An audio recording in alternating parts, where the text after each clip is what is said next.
Heyo, and what is up, gang? Thank you so much for checking out Sledgehammer TV today. It is Wednesday once again, January the 24th, 2018, and we are here to bring you our continued coverage of the Mixed Match Challenge right here and right now on the newest, fastest rising podcast in all of YouTube, baby.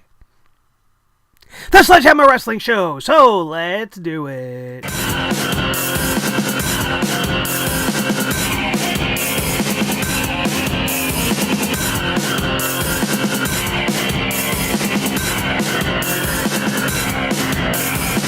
Sledgehammer Wrestling Show.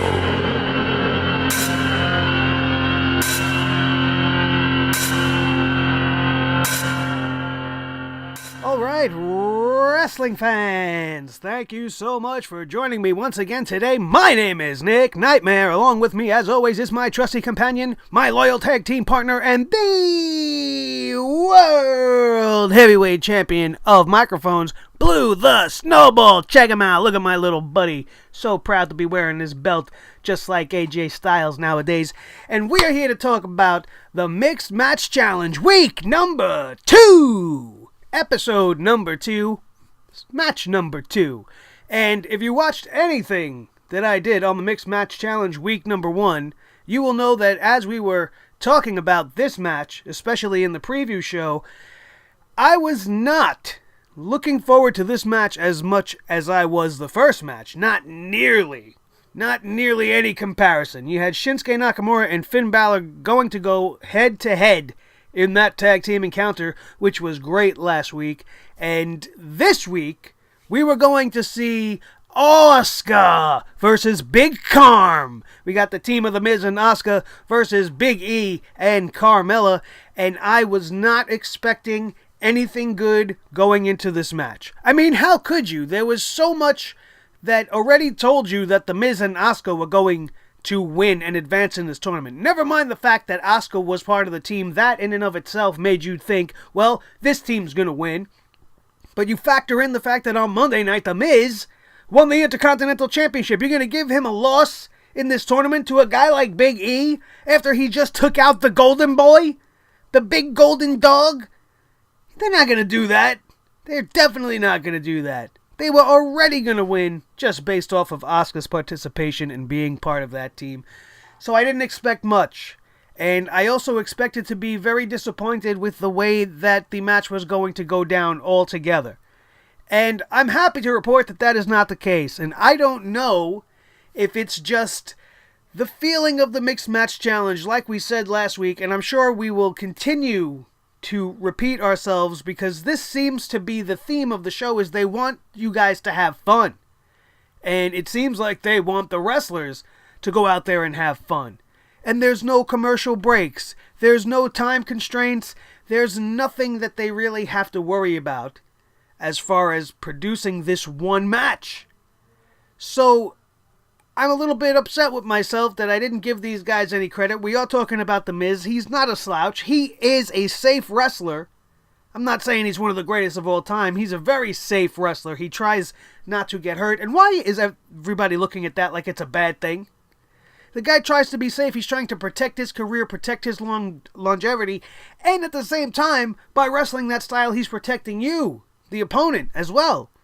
So I don't know why he gets so much slack for that. But he does not lend to the classic match category. You look at AJ, you look at Shinsuke, you think there's going to be a classic. You think of Samoa Joe, he could pull off a classic. You don't really think of The Miz as a guy that can pull off a classic kind of match. So you don't give him any slack and you don't expect anything out of his matches. But very rarely, like in the case of last night, The Miz can carry a match very well. What did you expect to see out of The Miz and Big E? I didn't expect to see anything impressive. But these guys went out there to have a good time during this match. And you can just feel it. Tell me if I'm wrong. You guys as fans, you who have watched this, use is not a word, but I am from New York and it comes out sometimes. I apologize. You guys, you guys know what you saw when you watched the Mixed Match Challenge. And yeah, it was no Matt Classic. It was not something that you could rate 5 stars. Or Meltzer probably wouldn't even give it 3 stars. But you know what? This ain't about stars. This is about having a good time. It's about money for charity. And I love it. I loved this episode last night. I loved the whole skit where Carmella and Big E gave Asuka the big giant L. I mean, that was the running gag on all the promos that they've been pulling. They want to give Asuka her first L.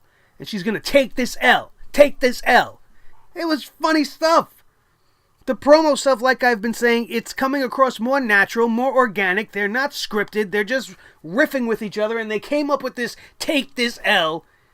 And then they come out into the match and they give Asuka a big L. Now, if you did this on a Monday Night Raw, I probably would not be this accepting of it. I think maybe they were fucking around. They weren't taking things seriously. But you're not supposed to take this seriously. This is something that lives on its own kind of island. And the participants pulled it off very well. You know, Asuka's very good.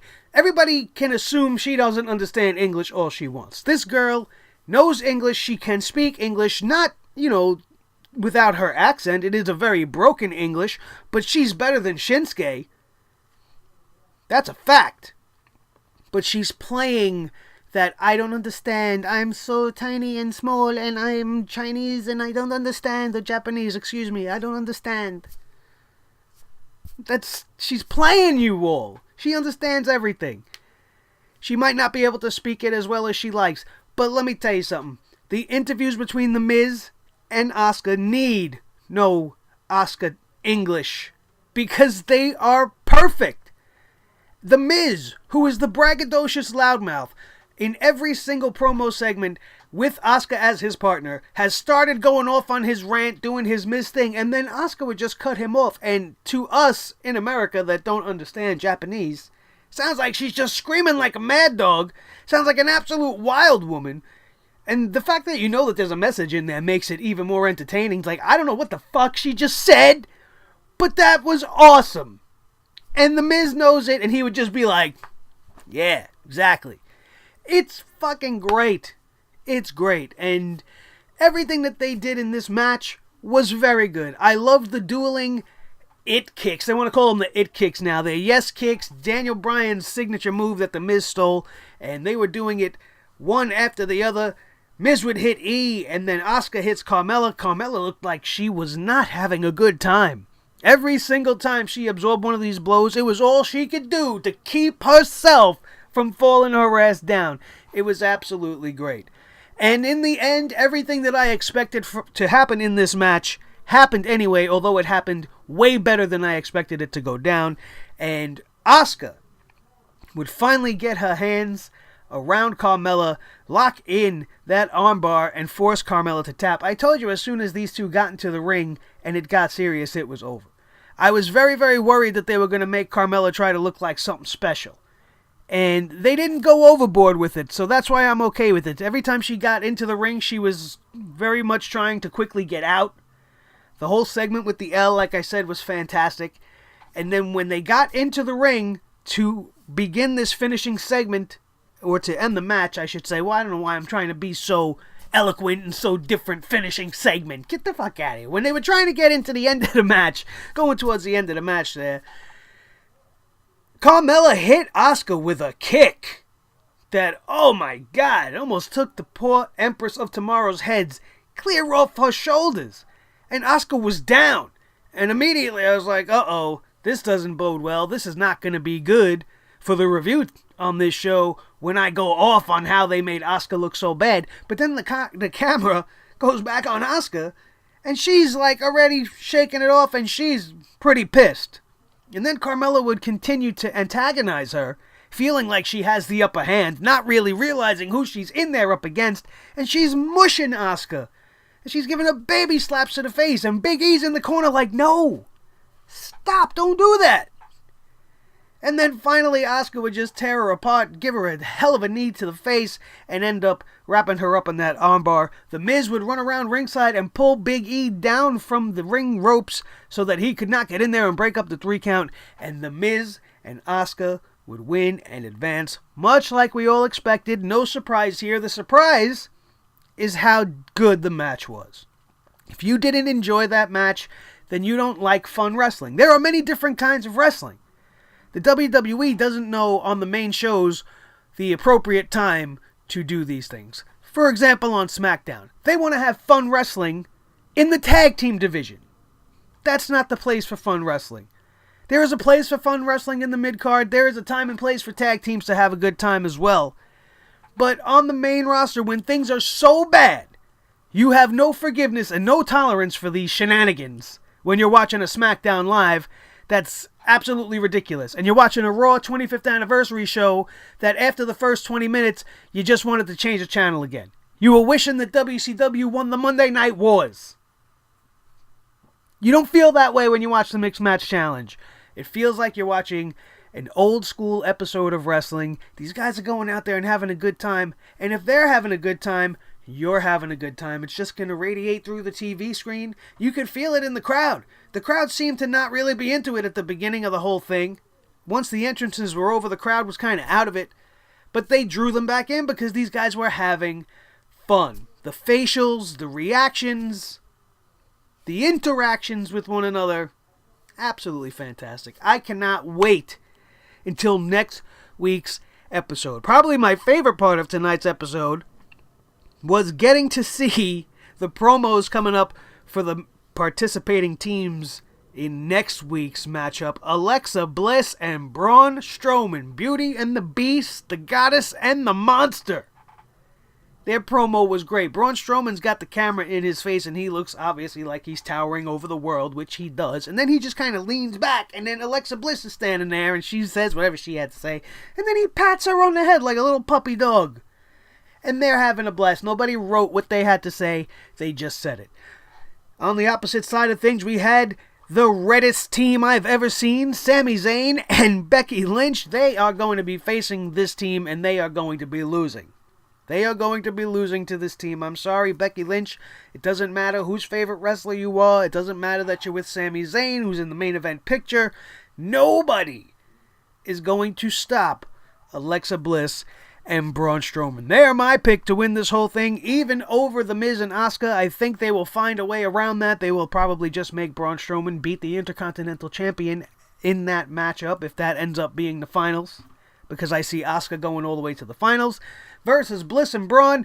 That would probably be the way this thing is going to end. But next week, Alexa Bliss, Braun Strowman versus Sami Zayn and Becky Lynch. I am very much looking forward to it. The Mixed Match Challenge has not disappointed me yet. I do not expect that to happen next week, given the talent that's taken part in the ring. If they can have a good night tonight with the teams of Carmella and Big E and The Miz and Asuka, then the rest of these teams are all going to deliver as well. I'm expecting good things. It might not be the greatest wrestling you've ever seen, but I guarantee you for at least 20 minutes you are going to smile. You are going to have a good time watching the Mixed Match Challenge on Facebook Watch every single Tuesday after SmackDown. It's going to be your favorite part of Tuesday. If you're not watching it, what are you waiting for? Make sure you check it out. If you are watching it, you know exactly what I'm talking about. I know you enjoyed it just like me. So, that is going to do it for this edition of the Sledgehammer Wrestling Show. Thank you guys so much for joining aboard. The subscribers keep rolling in, and I would love if you guys, who are not subscribed watching this right now, would join the team right now. The Sledgehammer Wrestling Club is accepting members, and all you have to do is smash that subscribe button, ring the bell that sits next to it so you do not miss any episode that goes up. You will be notified exactly when it does. All you got to do is hit that little ring bell. Don't forget to follow me on Twitter at Nick Nightmare. The subscribers are growing, but the followers on Twitter are not growing. So get yourself on the tweet machine. If you're not, do it just to join along and see what I do. Live tweeting on Mondays and Tuesdays, usually during pay-per-views. My thoughts and everything is always up. It's a great way to keep tabs on everything that we do here on the channel as well. Check out the Facebook page, The Sledgehammer Wrestling Show, all one word, facebook.com. Become a fan of the fan page over there. You can keep in touch with everything we do there as well. Then, smash that thumbs up. Hit it as hard as you want. I won't tell. And then, you can share this video with all your wrestling buddies. Get them to join the crew. I would be very appreciative of all that. Check out our sponsor down in the link below, Clutch Chairs in the description. Below is the link. Just go click it. That's all you gotta do. Just click it. Click it, exit out. That's it. That's the best way you could support us here on the Sledgehammer Wrestling Show. Lots of stuff went up this weekend. Lots more to come, I promise. Including our coverage of the Enzo Amore situation. And I got a video coming up on that too, because it seems that I might owe somebody an apology. Much like I promised I would do, even though I went a little crazy nutso on good old Enzo Amore. But the rest of that remains to be seen. Also, a disgustingly aggravating story that broke today about Stephanie McMahon and what she might have to do with the Women's Royal Rumble. So make sure you keep your eyes peeled for those videos. All that and so much more. The Raw review, the SmackDown review. Everything is here. All you got to do is go back and watch it. Like, share, and subscribe at your heart's content. My name is Nick Nightmare. This is my little buddy, my trusty companion, and the World Heavyweight Champion of Microphones, Blue the Snowball. Thank you guys for checking out the Sledgehammer Wrestling Show today, right here on Sledgehammer TV, only on YouTube.com. Don't forget to check us out Friday night. All of the preview and predictions coming for all of this weekend's festivities, brought to us by the WWE. Thank you guys so much. I love you. You guys rock. The subscribers keep rising, and so do we.